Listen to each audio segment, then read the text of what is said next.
नमस्कार मित्रों, S2 adviser में आपका एक बार फिर से स्वागत है। ग्रहों का हमारे जीवन में बहुत महत्वपूर्ण स्थान है और ग्रहों में भी यदि हम सूर्य की बात करें तो सूर्य तो हमारी चेतना का केंद्र है, हमारी जीवनी शक्ति का प्रमुख स्रोत है। यदि शुक्र हमारी जन्म कुंडली में शुभ स्थिति में रहते हैं, शुभ भाव में रहते हैं तो हमें आत्म प्रतिष्ठा भी प्रदान करते हैं, मान सम्मान भी देते हैं, हमें आजीविका का साधन भी उपलब्ध कराते हैं। आजीविका का साधन ही उपलब्ध नहीं कराते, हमारे धन में वृद्धि होती रहती है, पिता का पूरा स्नेह पूरा सहयोग मिलता है। यानी कि शुरू से संबंधित जितने भी कारक हैं हमें सहजता से मिल जाते हैं। लेकिन सूर्य यदि अशुभ हैं, अशुभ भाव में हैं तो वो हमें परेशान करने से, हमारे जीवन में कष्ट बनने से भी परहेज नहीं करते।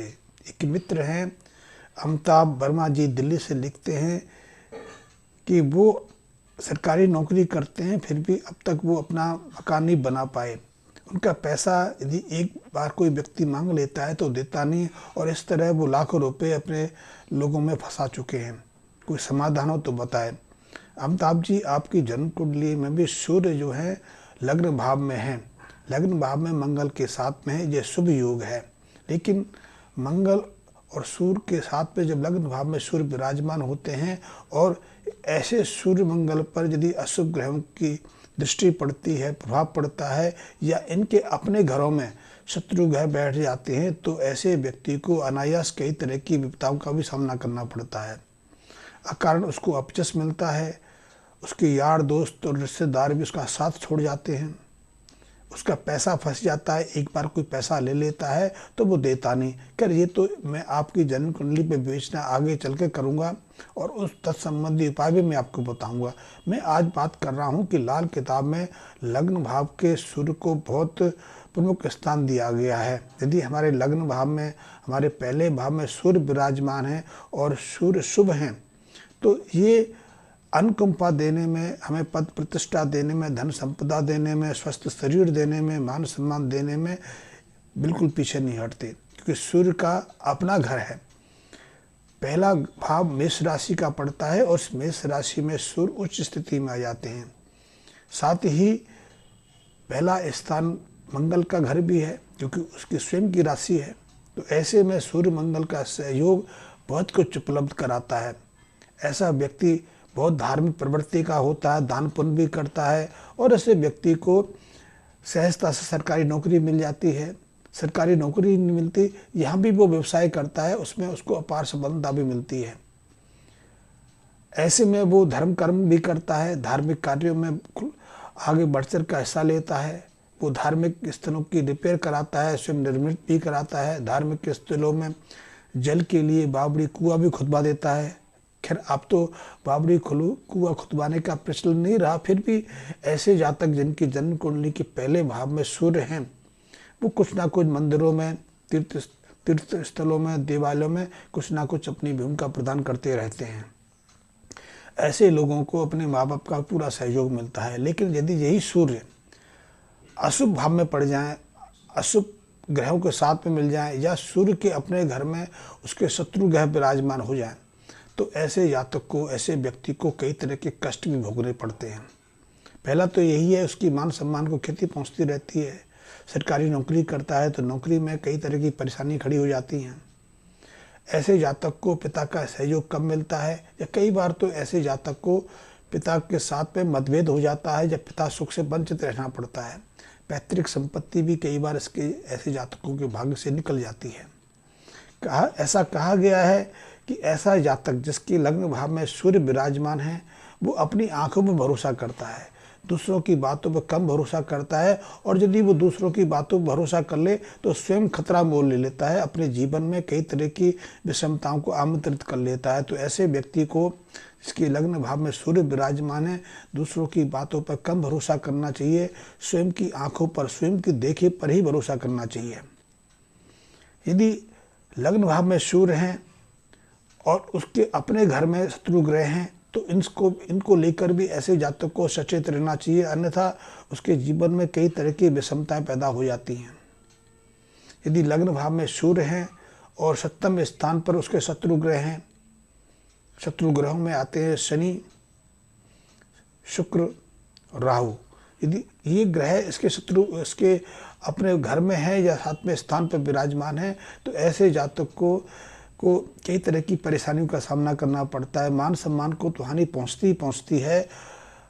उसके जीवन साथी पर भी कई तरह की विषमताएं खड़ी हो जाती हैं।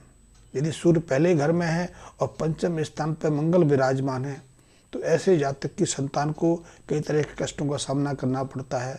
संतान बीमार हो जाती हैं, बीमारी नहीं होती, कई बार संतान को अलग रहना पड़ता है, यहाँ तक कि संतानों को मृत्यु तक का सामना में करना पड़ता है। ये अशुभ योग है। यदि लग्न स्थान पर मंगल हैं और 8वें स्थान पर शनि विराजमान है, तो भी ये एक घातक योग बन जाता है, क्योंकि ऐसे में उसको स्वयं की कई बीमारियों का सामना करना पड़ता है। बीमारियां दीर्घ हो जाती हैं, बीमारियों का कारण खर्चा उठाना पड़ता है, धन का अपव्यय होता है, धन की हानि होती है। इसी तरह यदि सप्तम स्थान पर कोई ग्रह नहीं है, सप्तम स्थान ग्रहहीन है, तो पहला स्थान सूर्य का अपना घर वो सोया रह जाता है। ऐसे में 24वें वर्ष ऐसे जातकों के लिए कई तरह की पीड़ा लेके आता है। ऐसे में लाल किताब कहती है कि 24वें वर्ष में ऐसे जातक को वैवाहिक कार्य संपन्न कर लेना चाहिए, अन्यथा उसके सामने भारी मुसीबतों का दौर शुरू हो जाता है। अकारण नौकरी पे खतरा हो जाता है, मान सम्मान को हानि पहुंचती है, या उसके स्वयं का व्यवसाय डूब जाता है, व्यापार में घाटा आ जाता है, या फिर अपने पार्टनर के साथ में, चाहे वो जीवन साथी हो या व्यवसाय का पार्टनर हो, उसमें खटास पैदा हो जाती है, मुकदमेबाजी शुरू हो जाती है। ये घातक योग है। ऐसे में इन जातकों को शुक्र से शुभ प्रभाव लेने के लिए, सूर्य से शुभ प्रभाव लेने के लिए, सूर्य के सारे जो उपलब्धि हासिल करने के लिए लाल किताब संबंधी कुछ बातों का और कुछ उपायों का सहारा लेना चाहिए। पहला तो यही है कि ऐसे जातक को दिन के समय अपने जीवन साथी के साथ सहवास नहीं करना चाहिए, सेक्स नहीं करना चाहिए। यदि वो सेक्स करेगा तो सूर्य अशुभ प्रभाव में चले जाएंगे, सूर्य अपनी जो मान मर्यादा खो देंगे, ऐसे व्यक्ति को फिर अपयश देंगे, उसकी मान सम्मान में क्षति नहीं पहुंचाएंगे, उसकी नौकरी व्यवसाय में भी किसी न किसी तरह की विघ्न बाधाएं अड़चनें खड़ी करते चले जाएंगे। तो पहला तो ये है। ऐसे जातक को पैसों की भी कमी रहती है, क्योंकि सूर्य जब अशुभ बन जाते हैं तो पैसे की आमदनी रुक जाती है। इसलिए ऐसे जातकों को दिन के समय, खास करके दोनों समय जब मिलन करते हैं, ऐसे समय में सहवास से, सेक्स से परहेज करना चाहिए। ऐसे जातकों को यदि जीवन साथी हैं, पति पत्नी के रूप में हैं, तो एक जीवन साथी को गुड़ का सेवन त्याग देना चाहिए। और हाँ, अपने भाग को बढ़ाने के लिए, अपने सौभाग्य को में सुयश भरने के लिए, अपनी मान सम्मान की सुरक्षा के लिए ऐसे जातकों को, ऐसे व्यक्ति को 24 साल की उम्र तक पहुँचते पहुँचते वैवाहिक कार्य संपन्न कर लेना चाहिए, ताकि उसका लग्न भाव का सूर्य जागृत हो जाए, सप्तम भाव भी सोए हुए से जागृति में आ जाए। वैसे साथ में घर को जगाने के लिए हम सूर्य के मित्र ग्रहों की मदद भी ले सकते, लेकिन तब वो ग्रह सिर्फ 1 साल के लिए जागृत रहता है। इसलिए हमें ऐसे उपाय निरंतर करने पड़ते हैं, लेकिन वैवाहिक कार्य के बाद सप्तम स्थान, सप्तम भाव हमेशा के लिए जागृत हो जाता है, तो इसलिए बार बार उपायों की आवश्यकता नहीं पड़ती है।